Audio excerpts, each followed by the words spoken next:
Merci. Bon, j'ai déjà eu l'occasion de vous répondre sur les fonds de compensation des MDPH. En 2025, les administrés des départements n'ont pas eu à souffrir de l'arrêt de la subvention de la région au fonds de compensation qui existait depuis 10 ans, puisque ces fonds ont été abondés et par l'assurance maladie et surtout par les conseils départementaux dont c'est la charge.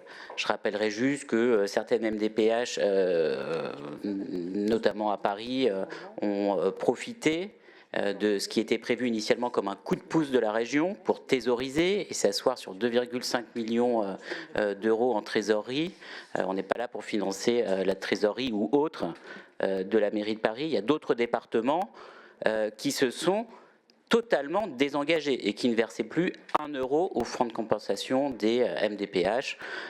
Donc il y avait quand même cette difficulté d'efficacité des subventions régionales qui, comme je vous l'ai déjà expliqué, ont été réallouées à d'autres politiques. On reste bien évidemment aux côtés des départements. Aujourd'hui, je vous présente un rapport, nous vous présentons un rapport de 4 millions d'euros sur le handicap. Je vais vous prendre deux exemples. Monsieur Troussel qui a utilisé les fichiers de la MDPH pour envoyer un mail très politique sur le sujet des fonds de compensation. Eh bien, nous allons voter, je l'espère, avec vous aujourd'hui, 300 000 euros pour un projet qui était complètement planté au Bourget. La région est allée chercher des partenaires, des associations pour pouvoir créer des logements inclusifs, pour pouvoir créer un SAMSA et un centre d'accueil de jour, voilà, qu'on va pouvoir faire dans le 93. On a mis toute notre énergie à aller chercher des partenaires. C'est le job du département normalement.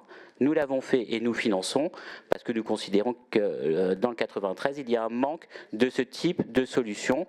Autre exemple qui montre que nous sommes toujours auprès des départements, l'IME du Clos Fleury qui a été victime de la tornade avec une grue qui s'est effondrée sur l'IME, heureusement sans enfants.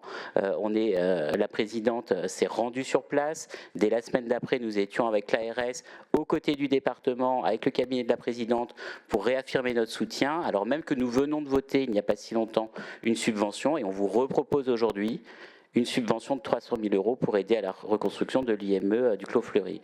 Donc on est à côté des acteurs du handicap, on continue d'investir massivement dans le handicap. Quand vous étiez à 100 millions d'euros de budget handicap lorsque vous nous avez laissé la région, on est à 170 millions d'euros aujourd'hui. Ça c'est la réalité des chiffres, loin de toute instrumentalisation. Sur le sujet de la formation, votre voisine aurait pu vous répondre, elle a reçu tout le monde. Il n'y aura pas de modification du périmètre du nombre de personnes, de stagiaires de la formation professionnelle bénéficiant d'une RQTH qui pourront être rémunérés, que ce soit dans les ESPO ou dans les ESRP.